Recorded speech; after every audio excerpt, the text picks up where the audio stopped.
Thémat, est-ce que ça vous est arrivé d'aller sur Facebook récemment? Et si oui, est-ce que vous avez vu, vous aussi, les images moches de petits Africains? Vous êtes là, en train de scroller vite fait sur Facebook, parce que vous avez eu une notification, ou parce que vous devez souhaiter l'anniversaire d'une connaissance qui n'est pas sur un autre réseau social, et avant de partir, votre mur se recharge et une page s'affiche. La page d'un groupe auquel vous n'avez jamais souscrit. Ça n'est pas la première fois que ça arrive, très souvent Facebook vous propose le contenu d'une page qui soi-disant pourrait vous intéresser. Mais dernièrement, on vous propose des publications de groupes inconnus au but peu défini. Elles sont souvent agrémentées d'une image d'un petit Africain qui a réussi une sculpture parfaite à base de matériaux recyclés. Vous avez jeté à peine un coup d'œil à ce genre d'image, car elle vous semblait immédiatement fausse. À l'occasion d'un autre retour sur Facebook, l'application vous propose à nouveau l'image d'un petit Africain qui a réussi une sculpture incroyable, sauf que cette fois, celle-ci est en orange. Puis quelques jours plus tard, c'est une petite indienne qui fait un crocodile en banane, puis vient la pelleteuse en bois, la moto en bouteille, le chat en poireau et le train en bouteille de coca qui fume comme un vrai. Mais ce qui vous agace particulièrement, ce sont les légendes. C'est vraiment un miracle. Applaudissez aux mains qui ont créé ce miracle. Et le très énervant, pourquoi les photos comme celle-ci ne sont jamais tendance? Excédé, vous jetez un coup d'œil aux commentaires et vous remarquez que des milliers de gens applaudissent l'image comme s'il s'agissait d'une vraie. Fantastique, bravo à lui, quelle merveille! En 2 temps 3 mouvements, vous vous précipitez sur le clavier et laissez un commentaire drastique. Mais vous ne voyez pas que c'est de l'IA, cette photo n'existe pas. Et là, vous devenez une cible pour les arnaqueurs. Bravo, vous vous êtes fait avoir par ce qu'on appelle un piège à boomer. Toutefois, Facebook ayant fait le nettoyage début octobre, on en voit de moins en moins. Alors, je pourrais arrêter ma vidéo là-dessus, mais ça me ferait mettre à la poubelle un mois de recherche et m'obliger à tout rechanger. Mais en vrai, vous n'êtes pas un peu curieux de savoir quel était le but de l'arnaque sur Facebook? Et puis surtout, puisqu'on est lancé dans les IA, comment ça se fait que les images générées par elles sont systématiquement utilisées pour faire de la merde? Et surtout, pourquoi les mêmes par IA sont pour l'instant, assez peu drôles. Mais avant d'entrer dans le cœur du sujet, un tout petit rappel que cette chaîne n'est absolument plus sponsorisée et qu'elle vit uniquement grâce à vos dons. Or, ces dons dernièrement ont eu tendance à un petit peu s'effriter et je suis désolé de vous dire que si vous souhaitez qu'elle continue, j'ai besoin de vous. Voilà, je vous embête pas plus, on en reparle en fin de vidéo. Some people think the internet is a series of tubes. Depuis le temps que je vous parle des mèmes internet, vous n'êtes pas sans savoir qu'ils évoluent avec le temps, aussi bien dans leurs propos que dans la façon dont ils sont faits. Car même au sein d'un truc aussi aléatoire que les mèmes internet, il y a des modes, il y a des typos, des visuels, des mises en page qui sont représentatives de telle ou telle période. Si certaines modes ont des origines inconnues, on sait que la façon de faire des mèmes a évolué avec la façon dont les outils se sont rendus accessibles au grand public. Après tout, si les gens ont inventé les smileys, c'est parce que l'internet des origines était entièrement textuel. Une mode qui a d'ailleurs donné lieu à l'ASCII Art, un art que l'on retrouve un peu partout où seul le texte est possible. Aussi, sur l'internet des années 2000, le logiciel Paint était très utilisé, ce qui a donné lieu au fameux Rage Comic, et quand les gens utilisaient Photoshop, c'était souvent sans trop s'emmerder à faire quelque chose de correct. L'abandon progressif des Rage Comics correspond à la massification des logiciels de retouche d'images, notamment les versions gratuites qui, de lourdes et limitées, sont devenues accessibles et pleines de possibilités. Aussi, trouver une image et rajouter un commentaire marrant dessus devenait de plus en plus facile, notamment quand des sites internet gratuits ont permis d'optimiser le processus en quelques clics. Et je ne parle pas de tout ce qui a été rajouté en plus, les filtres Instagram, les stickers ou les banques de gifs animés. Un certain esprit dans la communauté des mèmes internet, c'est de réussir à faire passer un message, surtout une blague, avec le moins d'efforts possible. Donc ça n'est pas étonnant que les gens aient utilisé ce qui était mis à leur disposition gratuitement pour le faire. Depuis le début des années 2020, les mèmes n'ont pas trop changé dans leur grammaire. Ce sont souvent des images célèbres utilisées par tous les internautes où l'on peut changer à volonté quelques détails afin qu'ils concordent à ce que l'on veut raconter. On trouve toujours des images avec des commentaires ou des images simplifiées qui sont en quelque sorte les descendants des Rage Comics. Et puis sont arrivées les IA. Depuis 2 ans, les IA génératives sont capables de faire des images. Alors oui, j'en ai parlé dans d'autres vidéos, dont une vidéo d'1 heure que j'ai faite l'an dernier. Du coup, je vais un petit peu survoler le sujet, hein. On ne parlera pas de celles qui font des chansons, ni de ChatGPT, ni des vidéos, même si le lien était plutôt évident.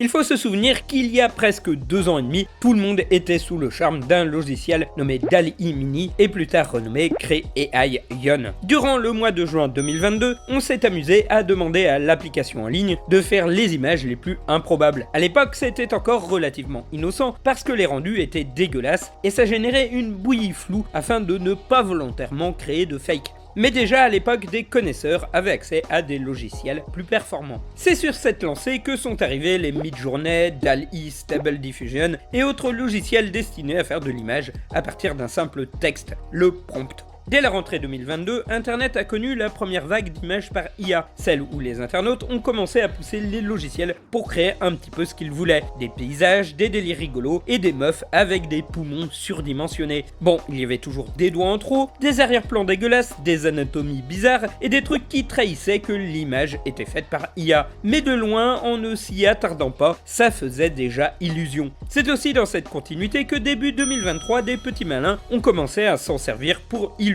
des faits d'actualité. On a vu Donald Trump se faire arrêter, le pape porter une doudoune, Emmanuel Macron se balader tel un psychopathe au milieu d'un paysage de France en pleine émeute, et puis on a eu l'image d'un vieux monsieur tabassé lors d'une manifestation que beaucoup ont cru vrai et qui s'est révélé être un faux. Durant cette année, les mêmes parias ont essaimé à travers le net. Entre Harry Potter Balenciaga, les fausses images de films gritty des années 80, les fausses affiches de films Pixar, le mec qui tabasse des alligators ou bouffe avec eux, ainsi que les messages et dessins cachés que l'on ne voit que lorsqu'on s'éloigne de ceux-ci. Et donc depuis 1 an et demi environ, les logiciels sont maintenant capables de faire des images en théorie plutôt propres. Je rajoute le plutôt volontairement car il y a toujours des trucs qui ne vont pas. Mais ça, on le verra plus tard. Résumons ce qu'on a vu. On a d'un côté des internautes qui aiment bien faire des mèmes en se servant du moyen le plus simple de faire passer une idée en image. De l'autre, on a des IA qui permettent de créer des images automatiquement en tapant un simple texte. Du coup, en toute logique, on devrait avoir une explosion des mèmes créés par IA.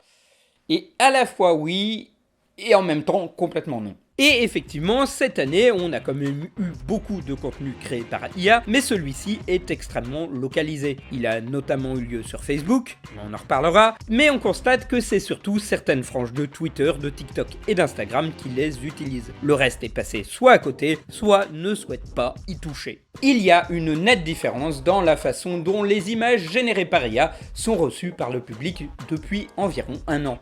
Déjà parce qu'on a passé la phase d'étonnement. Les années 2022 et 2023 ont surtout été des années de tests pour les internautes qui se sont amusés à voir quelles possibilités on pouvait explorer. Et puis le waouh effect est passé. Alors oui, en 2024, on a quand même eu quelques trucs rigolos, comme Peach qui mixe au milieu des zombies, un gamin qui se fait bolosser à Noël, ou un cougar qui fume. Mais ce sont des exemples assez rares, surtout comparés à l'avalanche de l'année 2023. Partager des créations par IA donne souvent lieu à des levées de boucliers. La preuve avec une campagne pour Toys R Us, créé en juin à partir d'images générées par intelligence artificielle et qui a fait l'unanimité contre elle, au point que la marque a retiré sa campagne de pub. Les internautes en règle générale n'aiment pas les images par IA. Et là où certains théorisaient sur le fait que celles-ci seraient progressivement acceptées par la société, j'ai l'impression que les gens, à l'inverse, sont de moins en moins complaisants à leur égard. Durant le montage, je suis tombé sur ce site qui recense des tonnes d'images faites par IA. J'ai voulu voir quelles images étaient les plus appréciées de tous les temps, et je me suis aperçu qu'une grande part d'entre elles étaient de l'art figuratif, voire des images complètement ratées. Celle-ci datait d'il y a 3 ans, à l'époque où l'IA balbutiait, une période où les gens étaient encore fascinés par ce qu'elle donnait, et où chaque micro-progrès était plutôt bien vu. Les dernières créations, bien que très belles et très abouties, sont à peine likées et commentées, parce qu'au fond, elle ressemble vraiment à toutes les autres, au point que ça n'intéresse plus personne. Et je serais quelqu'un de très positif, je dirais que c'est une prise de conscience qu'à force de rabâcher que les images par IA, ça tue les vrais artistes, les gens l'ont intégré et ils sont prêts à se battre aux côtés de ceux-ci afin d'avoir une véritable reconnaissance du travail de graphiste.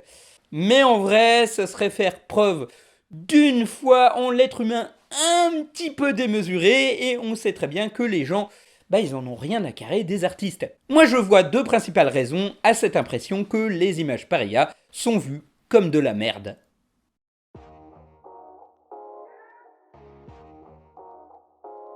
Et l'on en vient à nos fameuses pages Facebook du début de l'épisode. Celles avec des enfants étrangers qui réalisent des exploits avec des matériaux recyclés, mais aussi celles avec des pépés qui construisent des berceaux, celles avec des chats malheureux, celles avec des maisons incroyables, voire celles avec des bébés qui pleurent. Alors oui, il y a eu toute une vague sur TikTok de gens qui étaient émus en voyant des images par IA de bébés en train de pleurer. Et là, je comprends pas. Vous avez déjà vu un bébé dans votre vie ? Non, ça pleure. Ça pleure beaucoup. Enfin, le mien, il a réussi à pleurer parce que j'ai éternué beaucoup trop fort. Il a pleuré parce que maman était passée 10 secondes derrière un meuble et qu'il la voyait plus. Pourquoi utiliser des IA pour faire un truc qui existe déjà et qui n'est même pas particulièrement agréable? You might be thinking a botanical garden page would post stuff like flowers and plants and things. Maybe a coupon! What a foolish thing to think! Obviously all they post are AI-generated photos of the Big Bang Theory star Melissa Rauch in clothes so see-through that I absolutely have to censor them or my YouTube channel will get striked. Obviously that is what is happening. Important to note though that this AI horniness goes in both directions. There is an entire page that is just AI photos of shirtless Keanu Reeves with various dogs. Vous vous demandez peut-être qui valide toutes ces images. Eh bien, probablement personne. Je pense que des petits malins ont automatisé la création d'un prompt qui demande à la machine de générer une image particulière, de l'envoyer sur Facebook avec un texte défini afin de créer du contenu en continu. Certains hallucinent en voyant que ces pages génèrent des milliers de likes et de commentaires positifs. Mais je vous rassure, c'est très certainement du flan. Déjà, c'est franchement suspect que ces images génèrent à elles seules des milliers de likes, quand des pages de créateurs d'images par IA, labellisées comme telles, ne génèrent au mieux qu'une trentaine de likes très polis. Même si ces images sont remplies de commentaires de gens qui trouvent ça super beau et qui encouragent le petit gars visiblement inexistant à persévérer dans sa sculpture, ceux-ci sont aussi générés par des bots. Le fait qu'il y ait sur ces pages énormément de commentaires très similaires, quasiment jamais likés, et que les seuls messages likés sont les messages qui disent « Attention, ceci est une image par IA », laisse à penser qu'on est sur une page remplie de bots. Il arrive aussi par miracle que les commentaires négatifs soient très nombreux et très narquois, peut-être que les bots étaient en panne ce jour-là. On a donc des milliers de pages Facebook créées chaque jour, remplies de milliers de contenus générés par des machines à destination de bots. Ce qui signifie que si plus personne ne va sur Facebook dès demain, ces pages continueront à tourner sans nous. Alors, c'est un phénomène qui avait déjà été théorisé, celui du Dead Internet, un Internet qui serait généré que par des robots à destination de robots. Et même le fait de mettre des photos par IA à tout bout de champ et que celles-ci polluent notre espace, ça avait été qualifié cet été de Facebook slop. Le slop étant une sorte de pollution. Vous savez, c'est un petit peu l'huile qui sort du bateau au milieu de la mer et que vous voyez bien dégueulasse. Voilà, c'est ça. Mais vous vous demandez peut-être quel est l'intérêt de faire ça. You might be shocked by what I'm about to say, so I suggest sitting down before I drop this bomb on you. I know I'm going to. They scam people. Si une image est likée massivement, il est donc probable qu'elle va remonter dans votre fil et que vous allez la voir. Et si vous la commentez, l'IA se dit que vous êtes potentiellement un gogo qui croit tout ce qu'il voit. Vous allez recevoir des sollicitations de faux comptes, notamment de jolies femmes, pour vous emmener vers du bon vieux scam à l'ancienne. A noter que l'IA ne fait pas le tri. Si vous commentez la publication négativement, vous allez aussi recevoir des sollicitations. Et en fait, la seule parade, c'est de reporter le groupe en question. Enfin, si tant est que ça fonctionne, vu les milliers de groupes similaires qui arrivent tous les jours. L'idée, c'est aussi de créer des pages avec suffisamment de followers humains pour pouvoir potentiellement les revendre. Mettons que vous êtes un Américain abonné à une page qui vous propose des photos patriotiques parce que vous aimez les USA et que ça ne vous gêne pas qu'elles soient faites par IA, parce que au fond vous trouvez ça inspirant, eh bien la page peut disparaître du jour au lendemain et vous vous retrouvez avec une page de dropshipping ou une page vous incitant à acheter telle ou telle crypto-monnaie.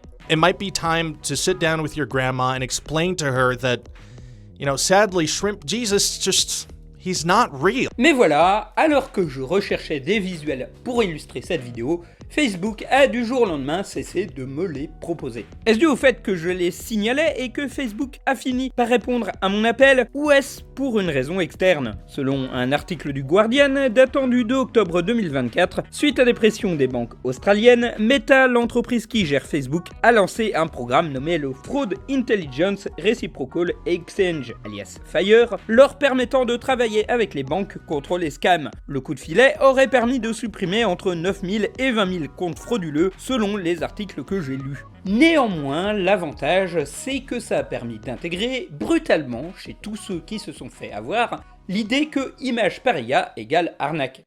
Mais ça, on va un petit peu en reparler plus tard. Parlons du deuxième point qui fait que l'image par IA a mauvaise presse. Car il n'y a pas que pour des scams que l'on génère de l'image en masse, il y en a aussi pour des raisons politiques. Il était évident qu'une machine à créer des images un tant soit peu réalistes allait être utilisée minute 1 pour des fake news, et j'en avais parlé un petit peu plus tôt avec cette histoire de vieux monsieur tabassé lors d'une manif. Aux USA, la frange la plus trumpiste est très friande d'images par IA. Ainsi, les comptes pro-Trump sont connus pour avoir partagé des images de Kamala Harris en train de présider un congrès communiste, et Trump lui-même a montré des images de Taylor Swift qui le soutenaient, alors qu'en fait non. Mais même en mettant les fake news de côté, même en parlant des images par IA qui sont créées de manière cartoonesque, l'IA semble avoir pour l'instant une couleur politique. Et le meilleur exemple qui illustre ça, c'est l'affaire dite du bouffage de chat. Ouais, on va pas y couper. Tout part d'un post Facebook autour d'un chat disparu dans la petite ville de Springfield aux USA, qui d'une simple blague s'est transformé en vraie rumeur autour de possibles disparitions d'animaux de compagnie par des gens qui voudraient les manger. Tout cela basé sur le cliché raciste très ancien qui voudrait que les étrangers cuisinent les animaux de compagnie. L'affaire a fait boule de neige et une partie de la droite américaine a récupéré la rumeur à leur compte, multipliant les images par IA de Trump en train de protéger des animaux de compagnie. Et puis, Trump s'est lui-même pris au jeu. Springfield, they're eating the dogs. The people that come in, they're eating the pets of the people that... Ce qui est intéressant, c'est que si des mèmes sont créés à partir de cette affaire, il y a une séparation très nette entre les mèmes pro-Trump et les mèmes anti-Trump. D'un côté, la droite américaine pro-Trump a continué à jouer avec le cliché et à faire des milliers d'images par IA, montrant les étrangers cuisinant des chats, montrant les chats en train de protester contre la gauche américaine qui ne les protégerait pas, et montrant les républicains se battant à mort pour les sauver. Le tout jouant sur l'ambiguïté de raconter une blague tout en souhaitant que les gens y croient, ce qui entraînera d'ailleurs des vagues de violence dans le comté de Springfield. Et de l'autre côté, la gauche américaine a joué avec le côté « mais il faut être stupide pour croire une histoire pareille ». Et ça a multiplié les photos et les vidéos pour jouer sur le ridicule d'une telle rumeur. Il y a eu des remixes de la phrase de Trump afin de souligner le côté lunaire de la déclaration, souvent accompagné de musique ou de réactions d'animaux. Mais à aucun moment, ces mèmes ne se basaient sur l'intelligence artificielle. Les républicains revendiquent cette utilisation de l'IA qui leur serait souvent favorable, quitte à truquer les résultats en leur faveur, en sollicitant énormément l'algorithme pour qu'il donne par habitude une image qui reflète leur vision du monde. Comment ça fonctionne, c'est que en fait l'intelligence artificielle est une synthèse de toutes les informations que vous lui donnez. Ces gens-là viennent sur Twitter, posent une photo de Trump en écrivant le prochain président des États-Unis. Ces tweets sont retweetés des milliers de fois par des comptes pro-Trump, vus des dizaines de millions de fois, et l'intelligence artificielle prend cette donnée-là, l'intègre dans sa réflexion sans savoir si c'est vrai ou si c'est faux. L'intelligence artificielle, qui n'a pas cette sensibilité de voir que c'est une opération de manipulation, tranche et vous dit le prochain président des États-Unis, c'est Donald Trump. C'est une manip à 100%. Alors, faut se souvenir qu'il est très facile d'influencer une IA pour faire sauter sa neutralité.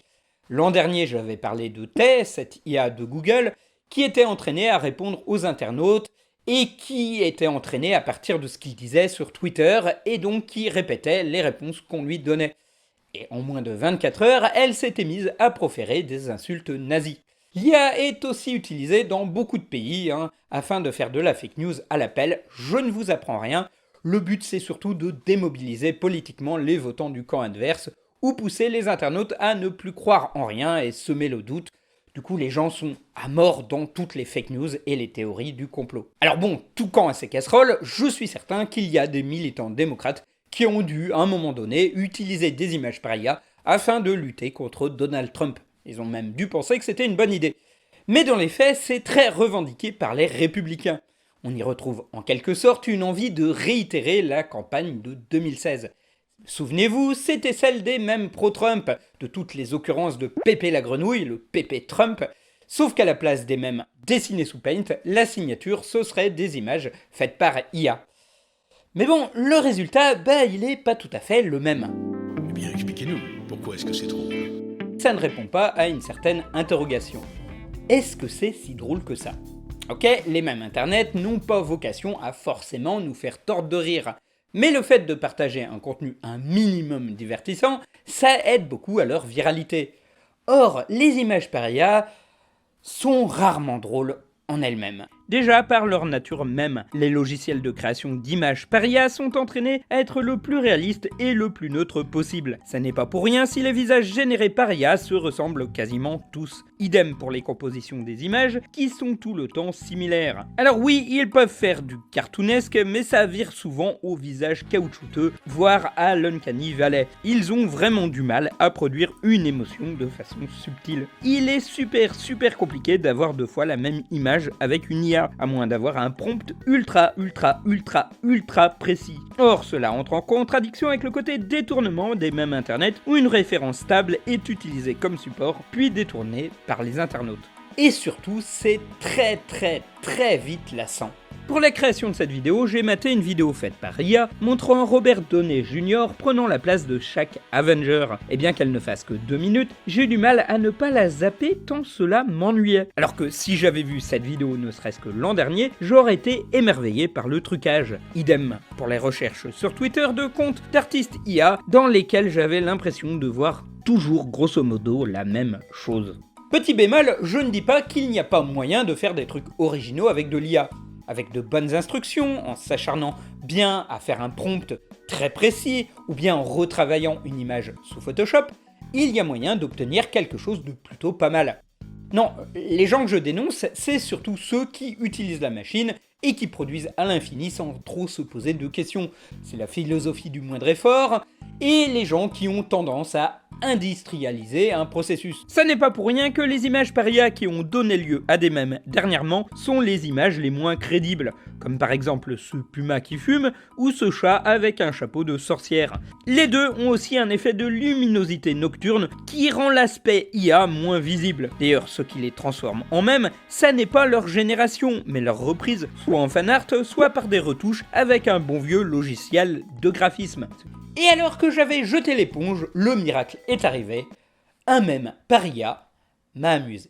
Bon, c'est un petit peu mal avisé de parler de miracle, alors que c'est lié à la tempête Milton qui a ravagé la Floride durant l'automne 2024. C'est le 3 octobre que Amy Kramer, la présidente du Bureau national des Républicains, a partagé une photo qui lui a brisé le cœur, celle d'une petite fille sauvée de la tempête et tenant un chiot dans une barque. L'image publiée à 15 000 km à la ronde, ce qui va déclencher l'hilarité des internautes, qui ne vont pas se priver de générer d'autres images parodiant la première. Une petite fille avec son vélociraptor et des gens sauvés par un chien, un alligator, Jar Jar Binks ou Dingo. Et c'est là que c'est drôle, c'est une utilisation méta de l'IA dans le but de critiquer les images générées par IA, ainsi que tous ceux qui y croient et ceux qui veulent nous faire croire que c'est vrai. Cela porte une critique en soi. Les images mentent et il est très facile de vous faire croire à n'importe quoi. Et vous me direz que c'est déjà le cas avant l'invention de l'image par IA, et vous avez raison. Et à chaque fois que j'aborde le sujet, les gens sont extrêmement pessimistes. On ne va pas se cacher derrière notre petit doigt. Les images par IA ont déjà envahi la société. Elles servent de pubs, de flyers et de visuels créés par des gens qui n'ont pas envie de s'emmerder à embaucher un créatif. Raison pour laquelle elles sont de plus en plus présentes dans les miniatures YouTube. Je vous le promets, j'essaierai, autant que se peut, de ne pas faire de miniatures YouTube en utilisant des images générées par IA. Mes miniatures resteront telles qu'elles ont toujours été, moches. Récemment, j'ai eu un débat très agité sur Blue Sky à propos d'une vidéo qui montrait une présentatrice de CNN générée par IA et dont le résultat semblait presque parfait. Les retours étaient très pessimistes, les gens étant persuadés que ça y est, c'était fini, on allait créer des vidéos par IA à l'appel et tout le monde allait y croire. La crainte s'est d'autant plus accrue que les services de motion capture ont fait d'énormes progrès et qu'il suffit d'avoir une personne filmée sur fond blanc pour que l'IA la remplace par un double numérique. Et j'ai beau être de nature pessimiste, j'ai du mal à paniquer plus que ça. Je l'ai sous-entendu à la fin du chapitre précédent, dire que les images mentent, c'est pas neuf. Oui, les images sont truquées, on en a la preuve tous les jours depuis notre enfance. Et je doute que si cette speakerine était en train de dire que votre star préférée s'amuse à torturer des capybaras dans sa cave, ou qu'Emmanuel Macron est un alien venu de la planète Bloc, vous la croiriez sur parole. Vous auriez besoin de plus de preuves, d'aller vérifier sur un site que vous jugez fiable. Par contre, le piège, c'est justement de s'en servir afin de créer le doute. Qui est-ce qui vous dit que tel ou tel candidat a effectivement gagné les élections américaines? Une vidéo de CNN? Regardez, ça peut être potentiellement un trucage. On en revient à ce que je disais plus tôt. Le but n'est pas de faire croire à des trucs, mais de semer le doute sur tout ce que vous pouvez voir. Mais concrètement, qu'est-ce qui arrivait si à l'avenir, 50, 70, voire 90% des images que l'on regarde lorsque l'on scrolle les réseaux sociaux s'avèrent être des faux? Est-ce qu'on finirait par ne plus rien croire ou au contraire, est-ce que les vraies images finiraient par nous sauter aux yeux? Je disais plus haut qu'à force, j'arrivais limite instinctivement à voir une image qui a été générée par IA, et en discutant avec des gens, je me rends compte que je ne suis pas le seul. C'est dingue de se dire qu'il y a quelques mois, 2 ans tout au plus, on en aurait été incapable, mais que maintenant les indices nous pètent au visage. Entre les yeux qui ne paraissent pas humains, la luminosité qui montre des sources de lumière improbables, le cadrage qui est systématiquement toujours le même, les détails physiques qui sont chelous, et surtout ces arrière-plans flous et ces détails qui n'ont aucune logique. On peut aussi pointer le fait que l'IA est infoutue de faire des trucs réguliers ou symétriques et qu'elle ne peut pas faire de pixel art correct. Et plus généralement, il reste l'aspect très image de synthèse qui donne un air plastique au tout, avec là une forme du visage qui est tellement systématiquement la même que ça en devient limite irréel. On a aussi la catégorie dessin où tout ressemble vaguement à des illustrations issues d'un comic book vintage des années 60. La preuve avec cette image issue d'un calendrier 2025 vendu au Super U à côté de chez moi, où le dessin m'a immédiatement hurlé « J'ai été créé par intelligence artificielle ». Pour le coup, c'est même encore pire puisqu'on m'a informé dans les commentaires qu'en fait, les gens en charge de ce calendrier ont chopé cette image sur un catalogue de dessins libres de droit. On a des gens qui sont payés parce qu'ils avaient la flemme de remplir du prompt. Tout ça pour vendre une image de voiture dont le pare-choc semble littéralement agrafé à même les pneus. Les IA génératives, c'est des outils qui font beaucoup d'erreurs, qui ne peuvent pas comprendre ce qu'on a dans la tête. On va être obligé d'utiliser un prompt 15 fois, leur passer sous Photoshop, relire un texte. Les IA nous transforment en éditeurs, en fait, plus qu'en producteurs. Mais il y a du travail. Il y a un travail derrière.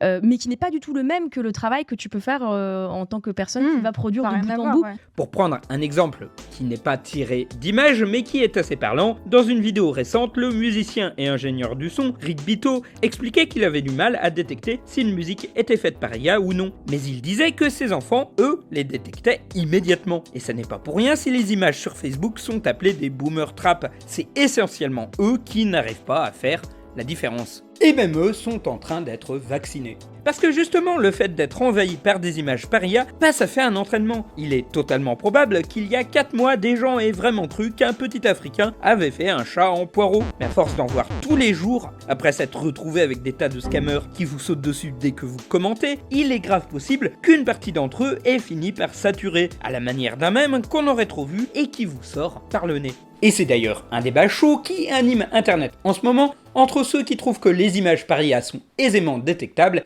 et ceux qui ont du mal à les repérer. L'autre jour, je suis tombé sur Blue Sky, sur ce post de Padre Pio. Je viens de voir passer une discussion sur les images créées par IA et le fait que leurs défauts nous sautent pas tous aux yeux de la même façon. C'est le moment de rappeler que Conan Doyle a failli ruiner sa réputation en s'acharnant à expliquer que les faits sur cette photo étaient réels. Alors oui, c'est un fait célèbre, Le créateur de Sherlock Holmes a plaidé la cause de jeunes filles qui clamaient avoir vu des faits et qui avaient mis une photo qui prouvait cela.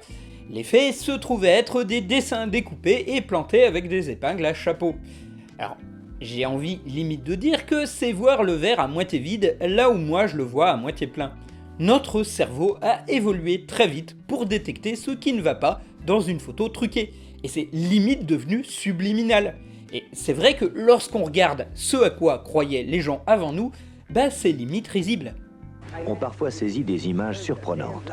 Certaines sont truquées, mais d'autres semblent authentiques. Mais comment tu détermines que c'est authentique? Un long coup.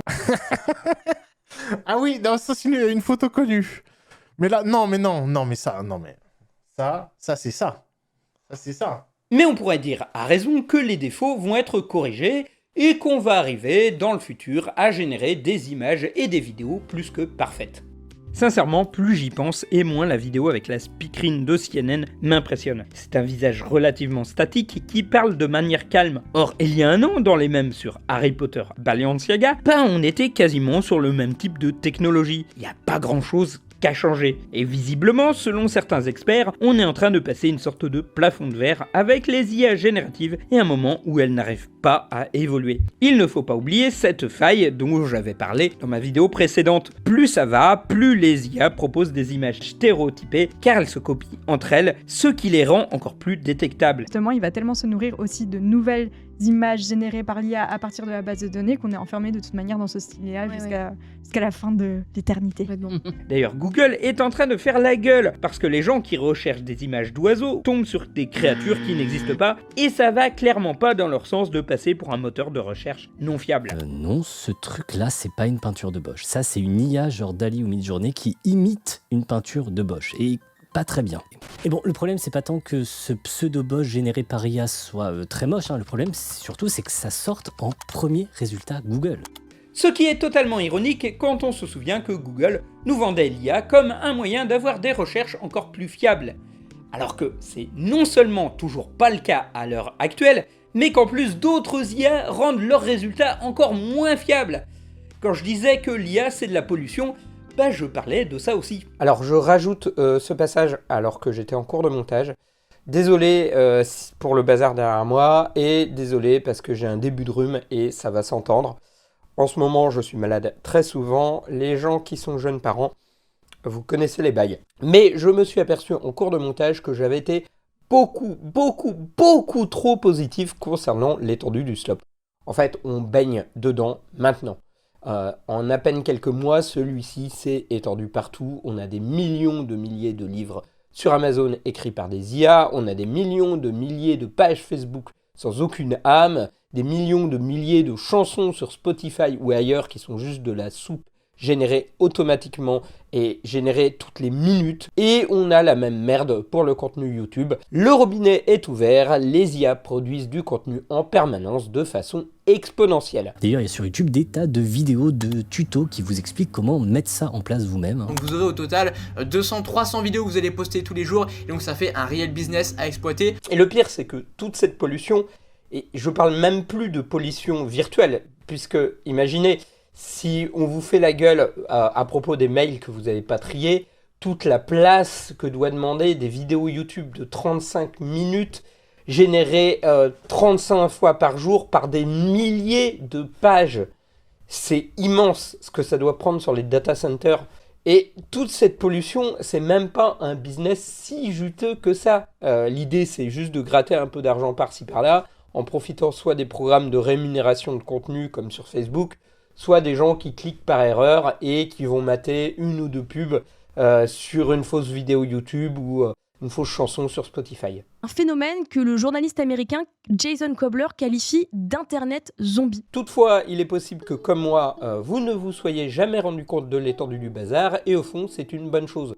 On a tendance à gueuler sur les algorithmes de YouTube, etc., mais pour le coup, elles font leur travail en passant toutes ces merdes loin de votre radar. Ce qui est drôle, c'est qu'un moyen de lutter contre elles, en fait, c'est de plutôt ne rien faire. Si vous continuez à suivre vos artistes préférés, à regarder vos abonnements sur YouTube, d'ailleurs, abonnez-vous à cette chaîne, si ce n'est déjà fait, si vous aimez mon contenu. Si vous écoutez les artistes que vous aimez bien sur Spotify, si vous les suivez sur les réseaux sociaux, en fait, il y a de fortes chances que vous ne voyez pas les trucs faits par IA. Et d'ailleurs, il y a un domaine où le slop n'a pas réussi à pénétrer, à ma connaissance, c'est les mêmes internet. Comme on l'a dit plus tôt, l'humour, c'est pas leur truc, et quand les IA sont drôles, c'est soit involontairement, soit parce qu'il y a tout un travail d'humain derrière qui s'amuse à faire du shitpost, mais il n'y a pas, à ma connaissance, de processus d'automatisation de l'humour. Et puis, rien ne dit que cela soit pérenne non plus. Il faut se rappeler que toutes ces technologies sont extrêmement chères et qu'une bulle spéculative se crée autour des IA. Et lorsqu'elle va exploser, il est possible que de nombreuses compagnies arrêtent de les mettre à disposition du public ou bien augmentent grave leurs tarifs. Et puis c'est sans parler des tonnes de procès pour non-respect du droit d'auteur qui pèsent sur la tête des compagnies qui possèdent des IA. Il est aussi probable que les politiciens tirent leur épingle du jeu. Vous imaginez la gueule d'un pays si n'importe qui pouvait générer des photos ou des vidéos plus vraies que nature montrant les membres du gouvernement en train de, je sais pas moi, conduire ivre, massacrer des chatons, vouer un culte à Satan. Ce serait ingérable. Et d'ailleurs, on retombe sur mon idée qu'au fond, plus personne ne croirait plus en rien. D'ailleurs, actuellement, plusieurs pays sont en train de mettre des lois contre les fake news, et cela commence à inclure l'utilisation des intelligences artificielles.